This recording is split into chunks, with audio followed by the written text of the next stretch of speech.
So before Monster Hunter Wilds takes over my life, I thought I would do one last video on Monster Hunter Frontier. A basic top 10 video, nothing crazy for today. My only rule is that I'm only including the basic monsters and Elder Dragons, so no extreme individuals or Zenith variants. They really deserve their own list in the future, if I ever do that. But that's pretty much it. I don't like long intros, so let's get into it. My name is Josh, also known as Gorguinni, and I hope you enjoy. At number 10 is the blood-eating wyvern Barlagual. One of my favorite things about this monster is his leech-like tongue and his ability to absorb the abilities from other monsters. For example, when absorbing a Gendrome, he gains paralysis. When absorbing an Iodrome, he gains poison. The kicker here is when he's absorbing a hunter, he gains the blood affinity. Now, the blood ailment lowers your sharpness by a considerable amount, but if I'm being honest, I prefer it over the other statuses. Still, it doesn't really matter how much sharpness you have, it'll destroy whatever you got. He becomes hyper-aggressive with the blood ailment and can shoot blood projectiles like he's in Bloodborne. It'll run out eventually, which Barlagual in his neutral state has the water element. One key factor though is in his neutral state, Barlagual will execute consecutive pin attacks to suck up your blood and power up. Think of Zinogre from the mainline series. He's trying to charge up constantly, Barlagual is trying to suck you constantly. Okay, that's my bad. I do like how this monster has the potential for multiple statuses, but it's not just plastered on like most Frontier monsters, it's based on his biology. Besides his unique tongue attacks, the Thrashing Whip is my favorite, there's really nothing else to this monster that makes him stand out. Don't get me wrong, I like this monster, he's number 10, but there's more complex Frontier exclusives down the line. Let's talk about the Inagami. One of the first monsters I saw from Frontier was this Elder Dragon, and even after playing through the game, he's still one of my favorites. The Inagami is an interesting monster for multiple reasons. For one, he's only found in the bamboo forest, and one of the few monsters located in this area. For two, the reason why he's here is because he has an affinity towards the bamboo. Inside his tail is this secretion, I guess, that accelerates the growth of the bamboo instantaneously. Similar to Brachydios, he's formed a symbiosis bond with the bamboo, taking on more applicable traits, such as a lack of wings and more flexible joints for high speed. Using his tail, Inagami can impale the hunter with bamboo from the ground, or in higher ranks, he actually uses it as a sword. Because, why not? I mean, think about it. This is a dragon that uses bamboo as its main weapon. What an odd yet unique combination. I don't think I've ever seen something like that before. And his abilities don't stop there. He can fire projectiles that cause sleep and cover himself with that same substance to heal wounds and resist damage. I'll admit, this isn't the toughest fight ever, but man, is it fun. His agile nature mixed with the mechanics of Frontier makes for a very intense battle, and what really helps is the soundtrack. Like, that gets my nipples hard, man. It is so good. I was bumping that every other day years ago, and I never even played the game back then. To me, the Inagami is a representation of early Frontier, a very unique monster that challenges what you've learned up until that point. Probably one of the more uniquely designed monsters in Frontier is the Poborubarumu, the Creation Sound Wyvern. Musicians, I think you're gonna like this guy, because I like to call this monster the living hunting horn. Every aspect about Pobo aids in creating a one-man orchestra. The hollow barnacle-like parasite on its tail is the drum. The head is the organ. The wings are akin to an accordion. Creating these vibrations, the holes on top of its head unleashes these sounds into the air and can do a multitude of things. Much like a hunting horn, Pobo can buff itself in attack, defense, or even regain some health. Now, you can take advantage of this too by standing close to Pobo, gaining the same effects. However, he can also use his music to confuse the hunters. Think of Malfestio from Generations. If I'm being honest with myself, he's here mostly because of his unique mechanic. We have very few monsters that use sound in such a complex way. The only other monster I can think of that's similar is Qurupeco from Monster Hunter 3. When you interrupt its healing song, it actually heals you instead, and that's a really cool mechanic. And also, it's my list, and I just love the way this monster looks. Yes, he's a flying wyvern, but he's structured so differently that he doesn't even fight like one. He's more like a land whale, and that's really cool. Really, my only stipulation is the camera, because this monster is ginormous. Anyways, this guy is great, but there are greater things to come. Unless you're a camel, you're not going to care much for this cactus, I'm assuming. However, if you're Varusa Borusu, you're gonna love it. Think of this monster as a Diablos from hell. He's actually the burst species of Diablos, a very rare, powerful relative. and it's really cool. Like Inagami, he was one of the first monsters I saw from Frontier, and his fight is just as fun as when I first watched it. His design is still freaking awesome to this day. I love the deep crimson color, and when he's enraged, the bright purple and white is perfect. When the fight begins, he behaves like a normal Diablos, but, you know, with more fire. When he eats the cactus of good and evil, as I like to call it, he digs into the ground and pops up with a new power-up. Now, for those who haven't played the game, a classic Frontier experience is whenever a monster enters a new phase, they unleash a giant AoE, and Devil Diablos is brutal. If I may speak from the heart, I burned my hand on an iron as a kid, and this monster reminds me of that, so, I don't know, give me sympathy. Explosions, bigger fire attacks, insane damage. That's the song this monster sings. Look at this, man. Does that look like fun? It is, but definitely not the first time I fought it. I will say, most of Frontier looks impossible, but once you understand their patterns, you have enough tools where it's quite manageable. Regardless, this monster is a tough encounter, although I used Hulk Pots, and I know the Frontier tryhards are gonna shame me in the comments, so pull forward.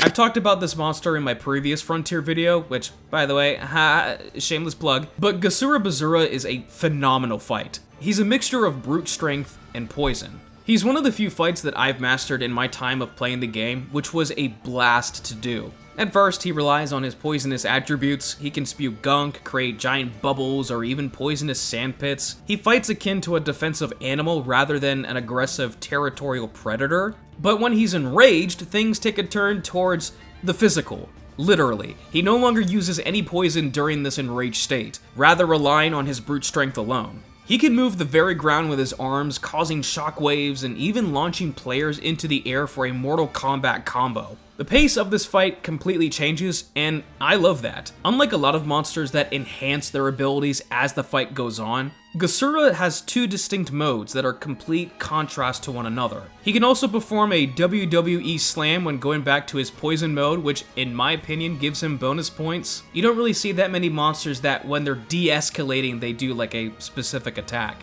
If you ask me personally, this is one of the very few monsters in Frontier that actually feels like a fair challenge. I didn't really struggle with this guy, not that he wouldn't give me trouble, but I'm just glad he wasn't overly tuned, if that makes sense.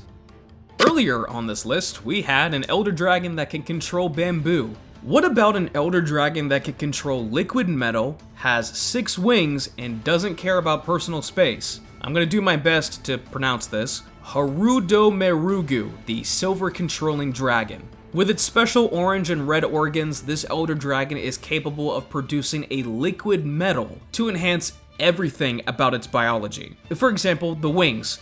By themselves, they're actually quite shameful. However, when covered in this metal, it gives Harudomerugu the ability to fly effortlessly. Similar to Teostra's flame aura, when enraged, he can surround his body in puddles of liquid metal that constantly damage the hunter if you're too close. This is one of my favorite concepts in the game. I mean, a dragon that can control liquid metal? Holy crap! With a concept like this, it leaves room for so much creativity during combat. Harudo uses his liquid metal in so many ways that I can't even list them. But my favorite attack, if you want to know, is the giant liquid puddle. Hunters that are caught in the middle will be sapped of their health continuously, and to be fair, it is quite annoying at first, but you kinda get used to it. Much like Inagami, his abilities are so unique that I just had to put him on this list. Also, you really can't beat a silver metal dragon with 6 wings. I'm just saying.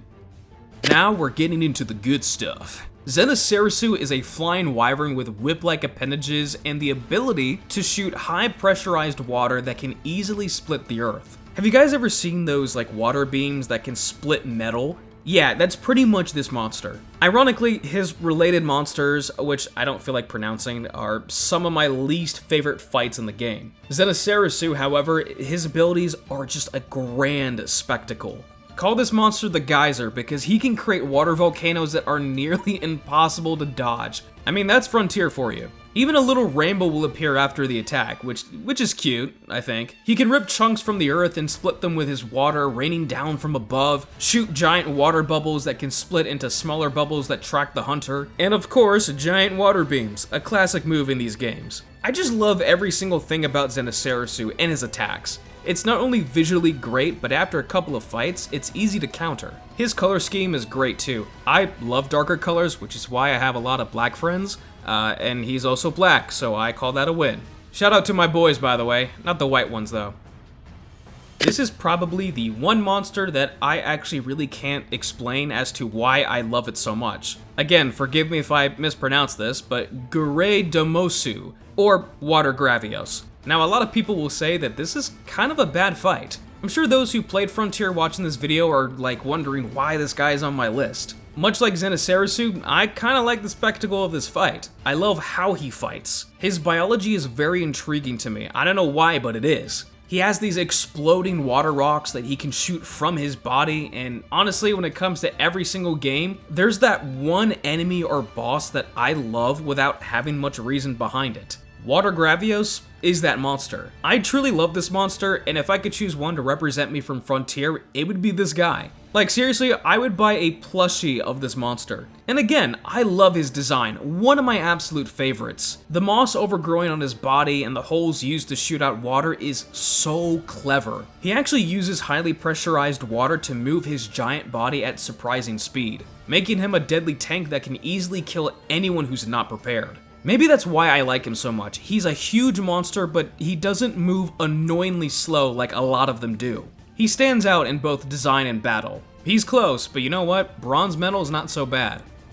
In my opinion, the face of Frontier, Iruzerion, is the silver medal. Not only one of my favorite monsters, but one of my favorite dragons in gaming by design. His curly horns are peak art direction, even though they kind of look like those chips. I'll put them on screen. But it's freaking cool! And according to his biology, it helps regulate both elements. Iruzerion has the ability to use both fire and ice, with a special organ from his body. One half of his body is at freezing low temperatures, while the other is as hot as can be. When it comes to the horns, one is blazing constantly, but more vulnerable than the other. The ice horn is covered in, well, ice that makes it as hard as can be. He's a rather intelligent creature too, so he can use both elements to synergize attacks. For example, he'll freeze hunters in place before slamming the ground with a fiery explosion. He can launch hunters into the air effortlessly and unleash a roar of fire and ice, decimating their health bar. There's also something really unique about his design. I mean, think about it. He kinda has the design and model of a fanged wyvern, but he's an elder dragon. It's weird, but I really like it, and it really fits him.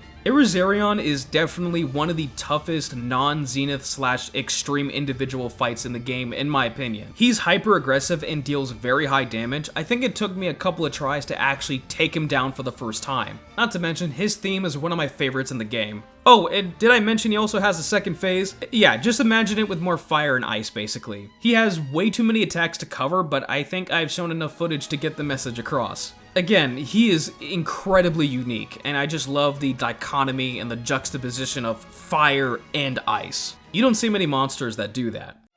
However, my favorite monster in Frontier is easily, without question, Kyo-Aruboru. Surprisingly, I have an affinity towards big elder dragons that use fire for some reason.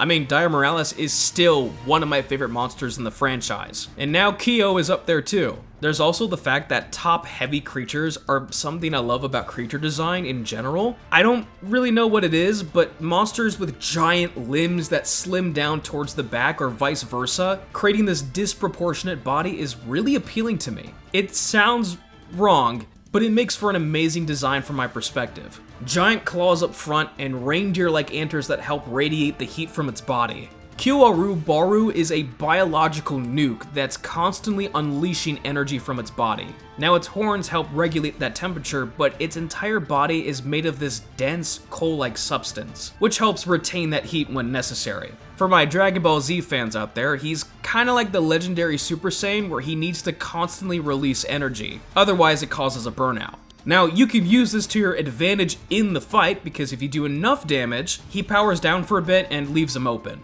Really, the goal of this fight, not only to kill him, but to keep his heat in check. If you don't, that heat will unleash a nuclear bomb and destroy everything around him. In his second phase, Kyo-Aruboru will kick up the heat, literally, and it's intense. Unfortunately, there's not much information on this monster, as Frontier exclusives in general, they don't have much ecology behind them. But that's not gonna stop me from loving this monster. Honestly, a bit of the mystery kinda makes me like him even more. But much like Inagami and Devil Diablos, he was an early monster that I discovered when finding out about Frontier years ago. I instantly fell in love with its design, and after fighting it, it lives up to that reputation. And that's my list, ladies and mostly gentlemen, according to my statistics. Thanks for watching, and this is probably my last Monster Hunter video before Wilds, which then I'll unleash my full potential. I actually need to update my main series list since my last top 10 was a couple years ago, and it's changed a lot. And I can of course already tell that some of these new monsters in Wilds are going to be on that list. But seriously, thanks for watching, and if you did enjoy this video, be sure to leave a like and to subscribe for more content like this, and I'll see you in the next video. Take care everyone, and of course, stay safe.